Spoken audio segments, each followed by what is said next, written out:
Good afternoon students. BSc part third में हम पढ़ रहे थे कार्बोहाइड्रेट्स, यूनिट थर्ड। कल हमने बात करी थी इनके क्लासिफिकेशन की।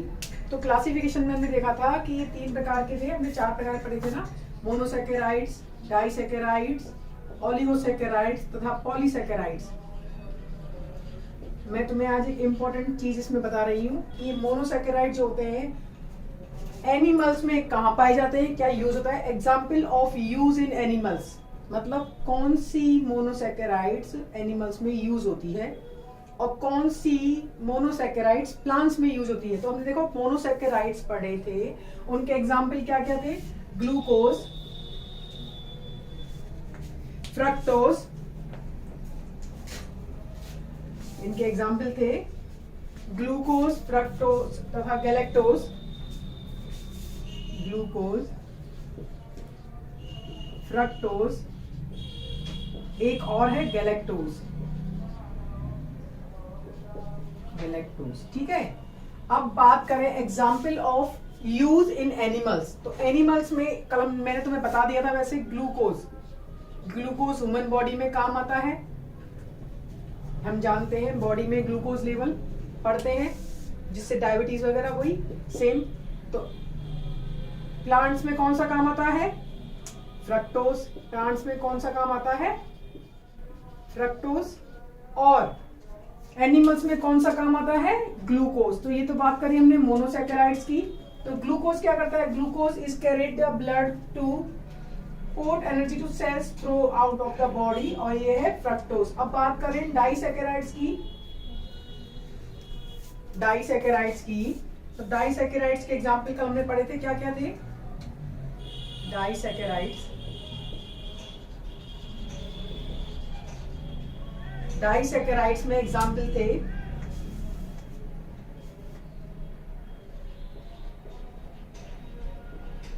सुक्रोज, माल्टोज तथा लैक्टोज। सुक्रोज, माल्टोज तथा लैक्टोज। अब ह्यूमन बॉडी में कौन सा पाया जाता है, लैक्टोज। और सुक्रोज किसमें पाया जाता है, प्लांट्स में।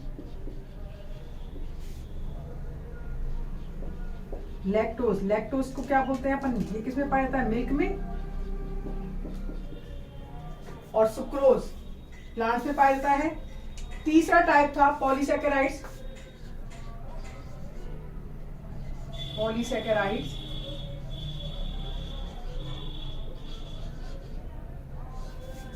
पॉलीसैकेराइड्स के एग्जाम्पल थे सुक्रो, स्टार्च, ग्लाइकोजन तथा सेल्यूलोज। स्टार्च, सेल्यूलोज तथा ग्लाइकोजन। स्टार्च, सेल्यूलोज तथा ग्लाइकोजन। और ग्लाइकोजन किसमें पाया जाता है, एनिमल्स में। लीवर और मसल्स में ग्लाइकोजन किसमें पाया जाता है, लीवर और मसल्स में। एनर्जी सिस्टम का कार्य जो करता है। और सेल्यूलोज किसमें पाया जाता है, प्लांट्स में। इस सारणी को तुम याद रखना, मैं इसके नोट्स नहीं भेजूंगी, तुम डायरेक्ट इसको इस वीडियो से उतार सकते हो।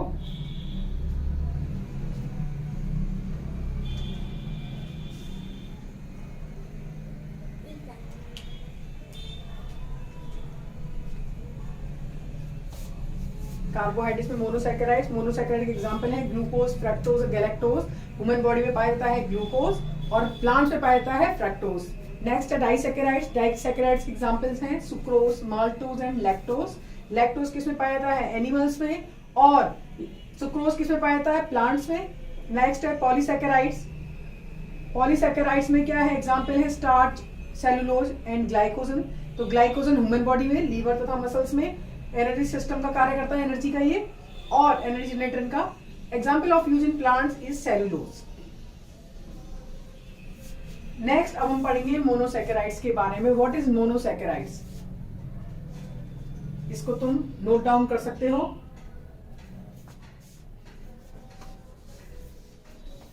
स्क्रीनशॉट लेकर।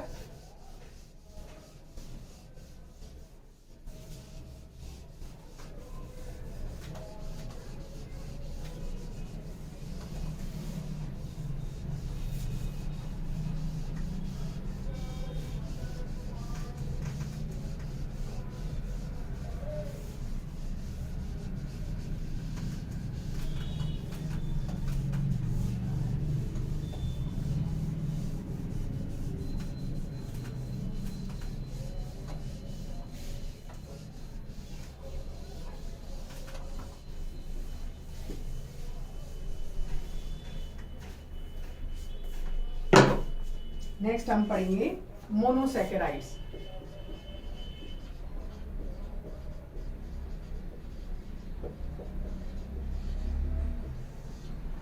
मोनोसैकेराइड्स को 3 पार्ट्स में डिवाइड किया गया है।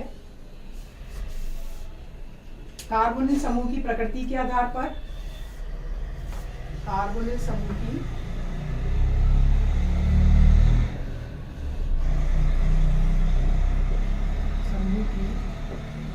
प्रकृति के आधार पर, नेचर ऑफ कार्बोनिल कंपाउंड्स या नेचर ऑफ कार्बोनिल ग्रुप। दूसरा है कार्बन श्रृंखला में, कार्बन चेन में, कार्बन श्रृंखला में कार्बन परमाणुओं की संख्या के आधार पर, कार्बन चेन में कार्बन परमाणुओं की, कार्बन परमाणुओं की संख्या के आधार पर, on the basis of number of atoms, number of carbon atom in carbon chain. Last है कार्बोनिल समूह से दूरस्थ असममित कार्बन का विन्यास। कार्बोनिल समूह से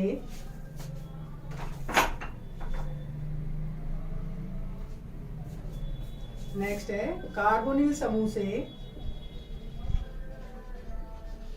कार्बोनिल समूह से दूरस्थ असममित कार्बन का विन्यास।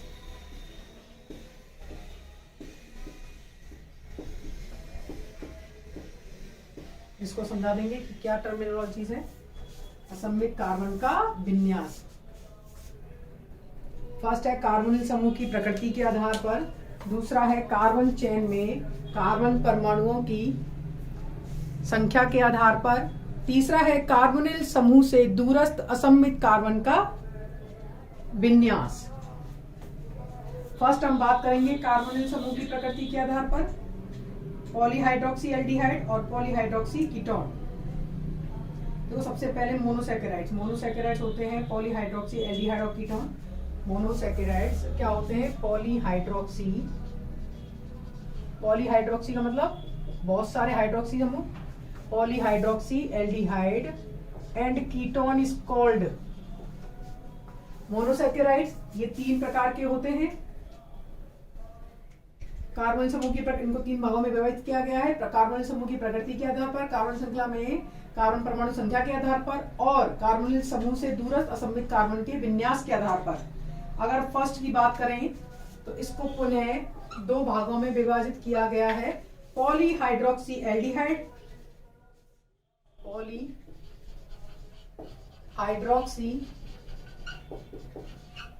एल्डिहाइड जिसको एल्डोस भी बोलते हैं,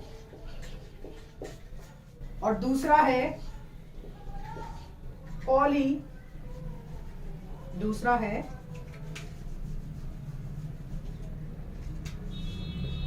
पॉलीहाइड्रोक्सी कीटोन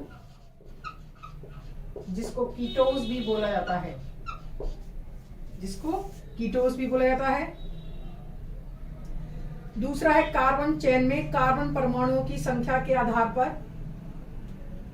तो इसमें एल्डोस और कीटोस को वर्गीकृत किया गया है।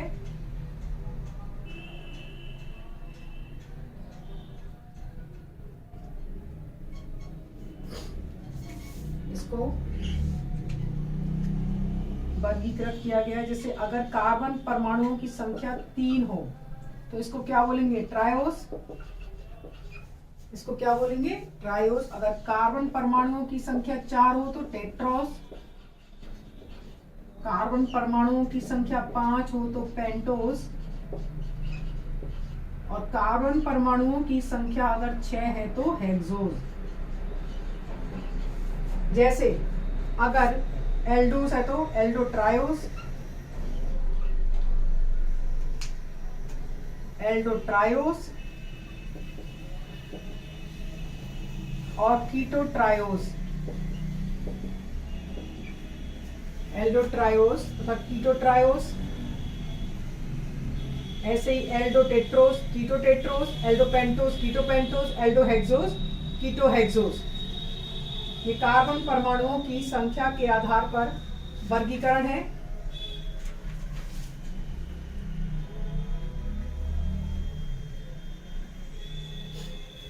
टेट्रोस को क्या बोलेंगे, वही सेम एल्डोटेट्रोस और कीटोटेट्रोस। ऐसे ही सेम ये एल्डोपेंटोस और ये कीटोपेंटोस। ऐसे ही सेम हेक्सोस के लिए है, एल्डोहेक्सोस और कीटोहेक्सोस। जिनमें एल्डिहाइड ग्रुप होता है उनको एल्डो बोलते हैं, जिनमें कीटोनिक ग्रुप होता है उनको कीटो बोलते हैं। एल्डोहेक्सोस और ये है कीटोहेक्सोस। एल्डोहेक्सोस और कीटोहेक्सोस।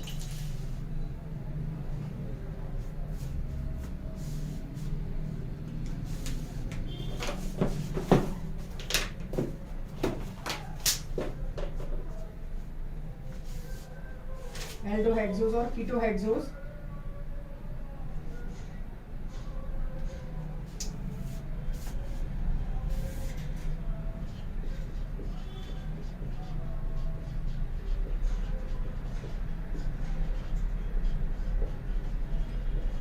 देखो ये तो है एल्डोस। और अगर कीटोस की बात की जाए तो कीटोस में क्या होगा, कीटोनिक ग्रुप। तो ये कीटोनिक ग्रुप है तो इसका नाम, इसको बोलते हैं एल्डोस। वैसे CH2OH C11O CHOH का N और ये CH2OH। तो ये तो है कीटोस और ये क्या है, एल्डोस। ध्यान रखना एल्डोस क्या है और कीटोस क्या है। जैसे अगर N की वैल्यू कितनी होगी, हमें बनाना है एल्डोहेक्सोस बनाना है तो कार्बन 6 रखने हैं, तो N की वैल्यू क्या रखनी पड़ेगी, 4। तो क्या बन जाएगा, एल्डोहेक्सोस। और N की वैल्यू अगर 1 2 3 तो ऑलरेडी है, 3 रखते ही क्या बन जाएगा, कीटोहेक्सोस। ठीक है।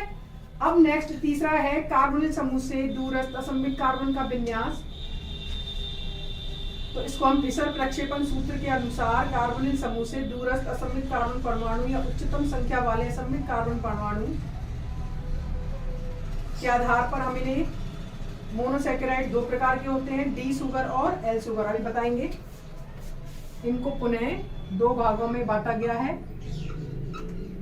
डी सुगर विन्यास के आधार पर, ये फर्स्ट ईयर में हम पढ़ चुके हैं, डी और एल विन्यास, डी सुगर और एल सुगर।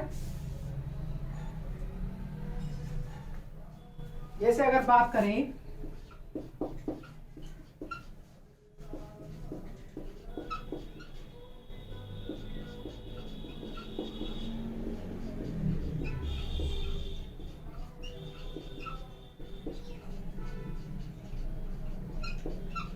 इसके बारे में,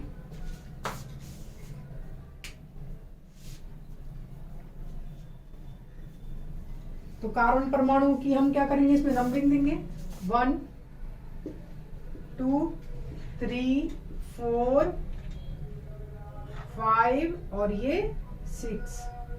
हमने बोला है कार्बोनिल समूह से दूरस्थ असममित कार्बन का विन्यास। अगर हम इसकी बात करें,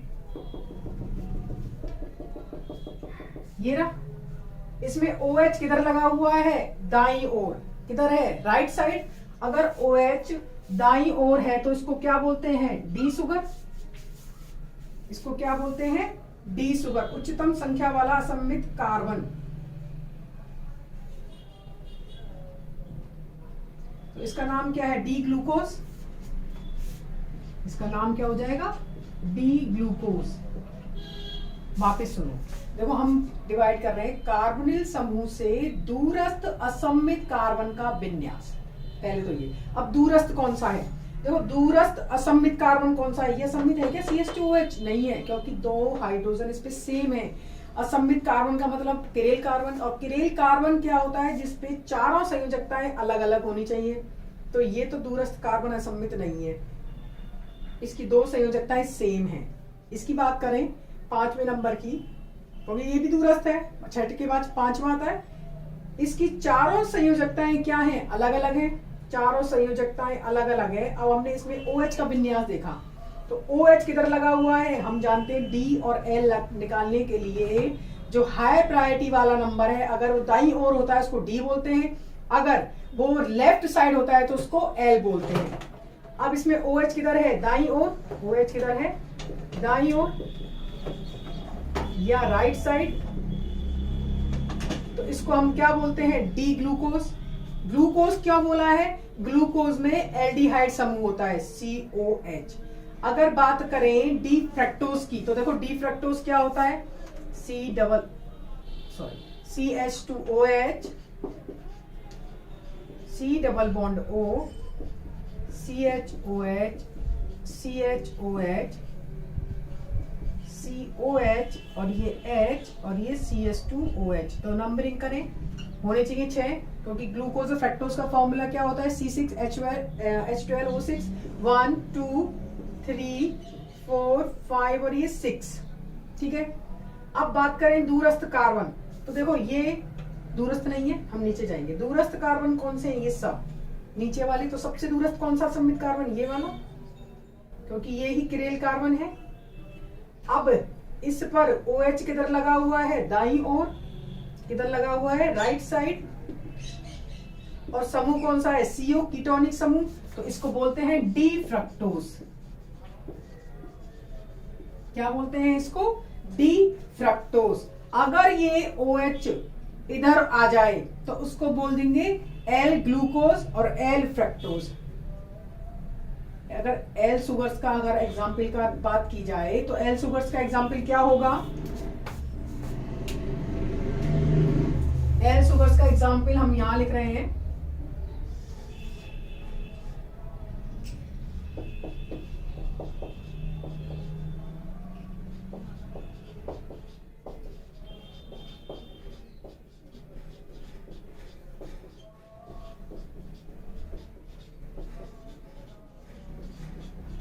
ठीक है।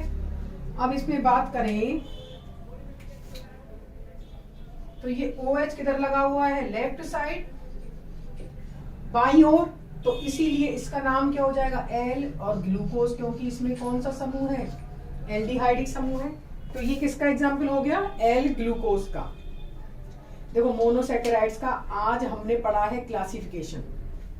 तो मोनोसैकेराइड्स के क्लासिफिकेशन में हमने बात करी है, ये 3 प्रकार के होते हैं। इनको 3 भागों में वर्गीकृत किया गया है। These are classified into 3 groups.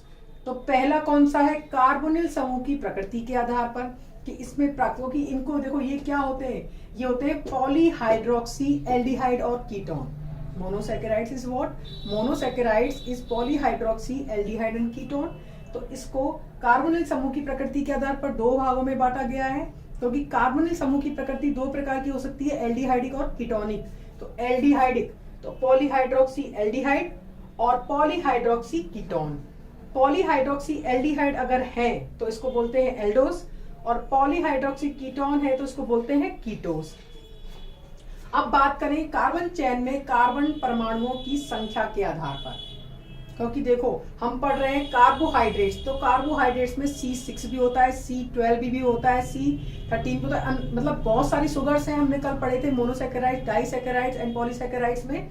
तो इसको कार्बन चेन में कार्बन परमाणुओं की संख्या के आधार पर इनको वर्गीकृत किया गया। अगर कार्बन 3 है तो इनको क्या बोलते हैं? ट्रायोस। हमने एग्जाम्पल लिखे हैं, ये रहे। अगर N की वैल्यू 1 हो, N की वैल्यू क्या हो? 1, तो 1 होगा तो इसका नाम क्या हो जाएगा? एल्डो ट्रायोस, क्योंकि एल्डिहाइडिक ग्रुप है। और अगर ये वाली बात की जाए और इसमें N की वैल्यू कितनी रख दी जाए? 1, तो ये एल्डो ट्रायोस कीटो ट्रायोस बनेगा कि कभी नहीं बनेगा? ये क्या बनेगा? कीटो टेट्रोस। क्या बनेगा ये? कीटो टेट्रोस। ऐसे ही कार्बन 4 हो तो टेट्रोस, तो एल्डो टेट्रोस और कीटो टेट्रोस। अगर कार्बन परमाणुओं की संख्या क्या हो? 5 हो तो उसको बोलते हैं पेंटोज। 5 मतलब पेंटोज। 5 पेंटोज को 2 भागों में अगेन वर्गीकृत किया, aldo pentose and keto pentose. Aldopentose में कार्बन, देखो इनमें कार्बन परमाणु की संख्या 5 होनी चाहिए, एन की वैल्यू 2 रखते ही 5 आ जाएगी, ठीक है। लास्ट में 6 होते ही हेक्सोज, एल्डोहेक्सोज एंड कीटोहेक्सोज। लास्ट वर्गीकरण हमने किया था कार्बोनिल समूह से दूरस्थ असममित कार्बन के विन्यास के आधार पर। दूरस्थ असममित कार्बन का मतलब दूरस्थ किरेल कार्बन, तो दूरस्थ किरेल कार्बन के आधार पर इनको 2 भागों में बांटा गया है, D sugars and L sugars. 2 भागों में डी और एल। डी कौन सा होगा? अगर उसमें हाईएस्ट प्रायोरिटी वाला number, sorry highest chiral carbon, priority वाला किरेल कार्बन में OH समूह दाईं ओर हो, राइट साइड हो, तो उसको बोलते हैं डी। अगर हाईएस्ट प्रायोरिटी वाले किरेल कार्बन पर OH लेफ्ट साइड हो तो उसको बोलते हैं एल सुगर्स। जैसे हमने बात करी डी ग्लूकोज की और डी फ्रक्टोज की, तो देखो ग्लूकोज और फ्रक्टोज क्या होते हैं पहले ये पता, that is very important. Glucose and fructose, glucose में क्या होता है? एल्डिहाइडिक समूह होता है, और कीटोन में क्या होता है? कीटोन में होता है, सॉरी फ्रक्टोज में होता है कीटोनिक समूह। तो ग्लूकोज की अगर हम बात करें तो ग्लूकोज में अगर OH दाईं ओर लगा हुआ है, दूरस्थ कार्बन हमने बात करी है, दूरस्थ असममित कार्बन, तो एल्डिहाइड समूह से नंबरिंग स्टार्ट करी 1 2 3 4 5 एंड 6, तो 6 नंबर की हाईएस्ट प्रायोरिटी। लेकिन ये असममित कार्बन नहीं है या किरेल कार्बन नहीं है, क्योंकि किरेल कार्बन क्या होता है? जिसकी चारों संयोजकताएं अलग अलग होती है, इसकी चारों संयोजकताएं अलग नहीं है। 2 hydrogen are same, 2 hydrogen are same, तो इसको हमने डिवाइड कैसे करना है? 5वें कार्बन के आधार पर। तो 5वें कार्बन पर OH दाईं ओर है, इसीलिए कौन सा है? D glucose. अगर OH दाईं ओर है और कीटोनिक समूह साथ में है, कीटोनिक समूह है, एल्डिहाइडिक नहीं है, तो वो फ्रक्टोज हो जाएगा, तो इसका नाम हो गया डी फ्रक्टोज। अगर बात करें एल सुगर्स की, तो एल सुगर्स में एल्डिहाइडिक समूह, दैट मींस ये क्या है? ग्लूकोज। अगर इसमें OH कहाँ है? Left side, that is called L glucose. अगर इसमें हम कीटोनिक समूह लगा दें दूसरे कार्बन पर ये, और OH को किधर कर दें? लेफ्ट साइड, तो ये क्या बन जाएगा? L fructose. ये हमने आज वर्गीकरण किया है। नेक्स्ट हम पढ़ेंगे अब डी ग्लूकोज के बारे में। अब हम अभिक्रियाएं पढ़ेंगे सारी डी ग्लूकोज और डी फ्रक्टोज वगैरह की।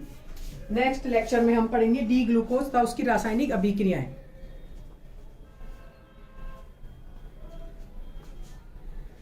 तुम इस वाले वर्गीकरण को, इसका स्क्रीनशॉट लेकर यहीं से उतार सकते हो, नोट्स में इस तरीके से नहीं मिलेगा, मैंने अलग अलग कराया है। आगे बात समझ में, तो तुम्हें अगर ये शॉर्ट टर्मिनोलॉजीज में चाहिए तो इसको स्क्रीनशॉट लेकर अपने नोट्स तैयार कर सकते हो।